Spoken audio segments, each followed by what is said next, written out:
Hello everyone, I am Tanmay Singh and welcome to my YouTube channel. Now we are starting with class 6 maths chapter number 12 which is algebraic expression.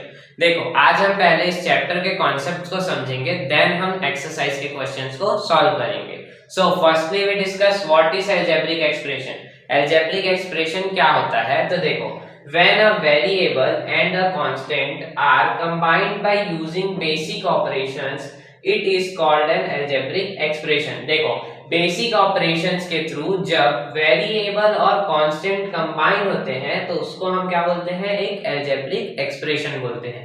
क्या हुआ? Basic operations के through जब variable और constant क्या होते हैं? Combine होते हैं तो उसको हम क्या बोलते हैं? अलजेब्रिक एक्सप्रेशन बोलते हैं. For example 3x. देखो यहाँ पे ये जो 3 है वो क्या है? कांस्टेंट है और ये जो x है वो क्या है? वेरिएबल है. अब ये दोनों कंबाइन हो रहे हैं तो इसको हम क्या बोलेंगे? अलजेब्रिक एक्सप्रेशन बोलेंगे. सिमिलरली यहाँ पे 8 क्या है? कांस्टेंट है और ये a क्या है? वेरिएबल है. तो यहाँ वेरिएबल और कांस्टेंट ये दोनों क्या हो रहा है? कंबाइन हो रहा है और ये क्या फॉर्म कर रहा है? एक अलजेब्रिक एक्सप्रेशन. क्लियर? तो देखो अभी हमने देखा कि अलजेब्रिक एक्सप्रेशन क्या होता है. अब हम देखेंगे कि अलजेब्रिक एक्सप्रेशंस में like terms and unlike terms क्या होते हैं. देखो लाइक टर्म क्या होता है? The term with same variable and exponent are called like terms. ऐसे टर्म्स जिनके वेरिएबल और एक्सपोनेंट ये दोनों क्या होते हैं? सेम होते हैं. इसको हम क्या बोलते हैं? लाइक टर्म्स बोलते हैं. For example 5x 6x and 8x. देखो यहाँ तीनों ही टर्म में जो वेरिएबल है वो क्या है? सेम है. तीनों का वेरिएबल क्या है? सेम है. मतलब ये क्या होगा? लाइक टर्म होगा. क्लियर? अभी देखो अनलाइक टर्म क्या होता है? The terms with different variable and exponent are called unlike terms. ऐसे टर्म्स जिनके वेरिएबल और एक्सपोनेंट ये क्या होते हैं? डिफरेंट होते हैं. इसको हम क्या बोलते हैं? अनलाइक टर्म्स बोलते हैं. For example 5a 6x and 8b. अब देखो यहाँ तीनों ही टर्म में जो वेरिएबल है वो क्या है? डिफरेंट है. मतलब ये क्या होगा? अनलाइक टर्म्स होगा. सो अभी हमने देखा कि लाइक टर्म्स और अनलाइक टर्म्स क्या होता है. अब हम देखेंगे कि सिंगल टर्म अलजेब्रिक एक्सप्रेशन क्या होता है और टू टर्म अलजेब्रिक एक्सप्रेशन क्या होता है. देखो सिंगल टर्म अलजेब्रिक एक्सप्रेशन क्या होता है? Expression with one term are known as single term algebraic expression. देखो ऐसा एक्सप्रेशन जिसमें एक टर्म होता है उसको हम क्या बोलते हैं? सिंगल टर्म अलजेब्रिक एक्सप्रेशन बोलते हैं. For example 3x 3ax and 8xy. अब देखो टू टर्म अलजेब्रिक एक्सप्रेशन क्या होता है? तो देखो expression with two terms are known as two term algebraic expressions. ऐसे एक्सप्रेशन जिसमें दो टर्म होते हैं उसको हम क्या बोलते हैं? टू टर्म अलजेब्रिक एक्सप्रेशन बोलते हैं. For example 3x + 4y. अब देखो यहाँ पे एक टर्म ये है और एक टर्म ये है. मतलब यहाँ इस एक्सप्रेशन में टोटल कितने टर्म है? दो टर्म है. तो ये क्या होगा? टू टर्म अलजेब्रिक एक्सप्रेशन होगा. अब देखो सिमिलरली यहाँ पे भी ये एक टर्म है और ये एक टर्म है. तो इस एक्सप्रेशन में टोटल कितने टर्म है? दो टर्म है. मतलब ये भी क्या होगा? टू टर्म अलजेब्रिक एक्सप्रेशन होगा. देखो अभी हमने चैप्टर नंबर 12 के कॉन्सेप्ट्स को समझा. अब हम एक्सरसाइज के क्वेश्चंस को सॉल्व करते हैं. देखो क्वेश्चन नंबर 1 क्या बोल रहा है? Recognise the single term two term algebraic expression and write them separately. देखो क्वेश्चन नंबर 1 में हमको क्या करना है? हमारे पास 10 एक्सप्रेशंस गिवन है. हमको उन एक्सप्रेशंस में से सिंगल टर्म और टू टर्म अलजेब्रिक एक्सप्रेशंस को सेपरेट करना है. तो देखो इन एक्सप्रेशंस में से सिंगल टर्म एक्सप्रेशन को हम इस साइड नोट करेंगे और टू टर्म एक्सप्रेशंस को हम इस साइड नोट करेंगे. तो देखो फर्स्ट एक्सप्रेशन हमारे पास क्या गिवन है? 3x + 4y. अब इस एक्सप्रेशन में हमको कितना टर्म गिवन है? दो टर्म गिवन है. मतलब ये क्या होगा? टू टर्म एक्सप्रेशन होगा. सो हम इसको नोट किस साइड करेंगे? इस साइड पे नोट करेंगे. 3x + 4y. अब देखो सेकेंड एक्सप्रेशन क्या गिवन है? 9x + 3y. इस एक्सप्रेशन में भी हमको कितना टर्म दिया हुआ है? दो टर्म दिया हुआ है. मतलब ये भी क्या होगा? टू टर्म एक्सप्रेशन होगा. सो इसको भी हम किस साइड नोट करेंगे? इस साइड पे नोट करेंगे. 9x + 3y. अब देखो थर्ड एक्सप्रेशन क्या गिवन है? 4a - 7b. अब देखो यहाँ पे भी हमको कितना टर्म दिया हुआ है? दो टर्म दिया हुआ है. मतलब ये भी क्या होगा? टू टर्म एक्सप्रेशन होगा. सो इसको भी हम किस साइड नोट करेंगे? इस साइड नोट करेंगे. देखो 4a माइनस 7b। अब देखो फोर्थ एक्सप्रेशन क्या गिवन है 5x प्लस 1। अब इसमें भी हमको कितना टर्म दिया हुआ है, 2 टर्म दिया हुआ है, मतलब ये भी क्या होगा 2 टर्म एक्सप्रेशन होगा। सो इसको भी हम किस साइड नोट करेंगे, इस साइड नोट करेंगे 1।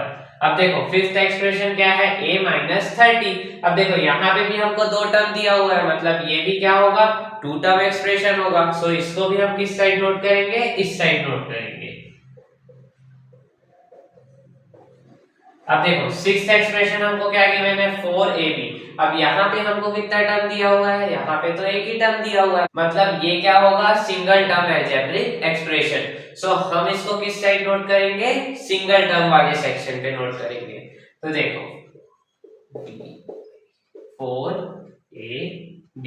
अब देखो 7 नंबर का एक्सप्रेशन क्या गिवन है abc माइनस 1। अब यहाँ पे भी हमको कितना टर्म दिया हुआ है, 2 टर्म दिया हुआ है, मतलब ये भी क्या होगा 2 टर्म एक्सप्रेशन होगा। सो इसको भी हम किस साइड नोट करेंगे, इस साइड नोट करेंगे a b c माइनस 1। अब देखो 8 नंबर पे हमको क्या एक्सप्रेशन गिवन है 3xy। अब ये क्या है सिंगल टर्म है, मतलब ये क्या होगा सिंगल टर्म एक्सप्रेशन होगा। सो हम इसको किस साइड नोट करेंगे, इस साइड नोट करेंगे 3xy। अब देखो 9th नंबर पे हमारे पास एक्सप्रेशन क्या गिवन है ab प्लस bc। अब यहाँ पे भी हमको कितना टर्म दिया हुआ है, 2 टर्म दिया हुआ है, मतलब ये भी क्या होगा 2 टर्म एक्सप्रेशन होगा। सो इसको भी हम इस साइड नोट करेंगे ab प्लस सॉरी bc। अब देखो 10th नंबर पे हमारे पास एक्सप्रेशन क्या गिवन है a प्लस abc। अब यहाँ पे भी हमको कितना टर्म दिया हुआ है, 2 टर्म दिया हुआ है, मतलब ये भी क्या होगा 2 टर्म एक्सप्रेशन होगा। सो इसको भी हम किस साइड नोट करेंगे, इस साइड नोट करेंगे a plus a b c। अब देखो अभी हमारे पास ये 10 एक्सप्रेशंस गिवन था, हमने उसमें सिंगल टर्म और 2 टर्म एक्सप्रेशंस को सेपरेट कर लिया। सो अब हम देखते हैं सेकंड नंबर क्वेश्चन। देखो सेकंड नंबर क्वेश्चन क्या बोल रहा है select the like terms from the following algebraic expression.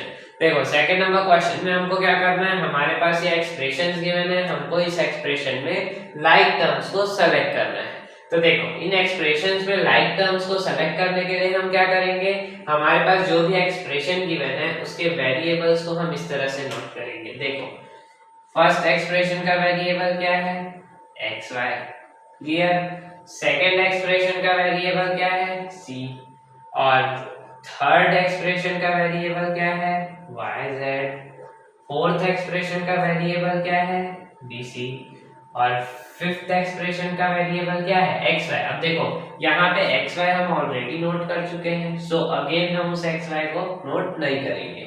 अब देखो आगे सिक्स्थ एक्सप्रेशन का वेरिएबल क्या है z, और सेवेंथ एक्सप्रेशन का वेरिएबल फिर से क्या है c। अब c तो हम यहाँ नोट कर चुके हैं, सो अगेन हम उसको नोट नहीं करेंगे। अब देखो यहाँ पे वेरिएबल क्या है bc। अब bc भी हम ऑलरेडी नोट कर चुके हैं, सो अगेन हम इसको नोट नहीं करेंगे। अब देखो इस एक्सप्रेशन में हमारे पास वेरिएबल क्या गिवन है pqr।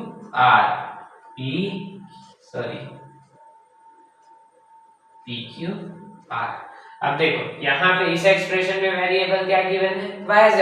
अब yz तो हम ऑलरेडी नोट कर चुके हैं, सो अगेन हम इसको नोट नहीं करेंगे। अब देखो यहाँ पे भी हमको वेरिएबल क्या दिया हुआ है pqr भी हम नोट कर चुके हैं, सो अगेन हम इसको नोट नहीं करेंगे। अब देखो अब इसको नोट कैसे करोगे, यहाँ पे xy वेरिएबल वाला यहाँ जितना भी टर्म दिया हो उसको हम इस कॉलम में नोट करेंगे, c वेरिएबल वाला जो भी टर्म है उसको हम इस कॉलम में नोट करेंगे, yz वेरिएबल वाला जो भी टर्म है उसको हम इस कॉलम में नोट करेंगे, और bc वेरिएबल वाला जो भी टर्म है उसको हम इस कॉलम में नोट करेंगे, और z वेरिएबल वाले टर्म को हम इस कॉलम में नोट करेंगे, और pq वेरिएबल वाले टर्म को हम इस कॉलम में नोट करेंगे। तो देखो xy वेरिएबल वाला टर्म कौन सा है, एक तो ये है और दूसरा कौन सा है ये टर्म है। देखो फर्स्ट टर्म क्या है 5xy और दूसरा क्या है -9/4xy। अब देखो c वेरिएबल वाला टर्म क्या क्या है, एक तो ये है और दूसरा -2c है। सो इसको हम क्या करेंगे यहाँ पे नोट कर लेंगे प्लस 2c। अब देखो yz वेरिएबल वाला टर्म क्या क्या है, एक -4 अपॉन में 5yz है और दूसरा है 11 अपॉन में 13yz। सो इसको भी हम यहाँ पर नोट कर लेंगे, -4 अपॉन में 5yz 11 अपॉन में 13yz। अब देखो bc वेरिएबल वाला टर्म क्या क्या है, एक तो है -7 bc और दूसरा है bc। अब z वेरिएबल वाला टर्म क्या है, -2 अपॉन में 7z। अभी देखो pqr वेरिएबल वाले टर्म्स क्या क्या है, -37 pqr -37 pqr और एक है 9 pqr 9 pqr। देखो अभी हमने क्या किया, हमारे पास ये जो एक्सप्रेशंस गिवन थे हमने उसमें लाइक टर्म्स को सेलेक्ट कर लिया। तो यहाँ पे हमारा चैप्टर नंबर 12 कंप्लीट होता है। आई होप आपको ये वीडियो अच्छे से समझ आया होगा। अगर आपको इस चैप्टर से रिलेटेड कोई भी डाउट हो तो आप मुझसे कमेंट सेक्शन में पूछ सकते हो। Thanks for watching.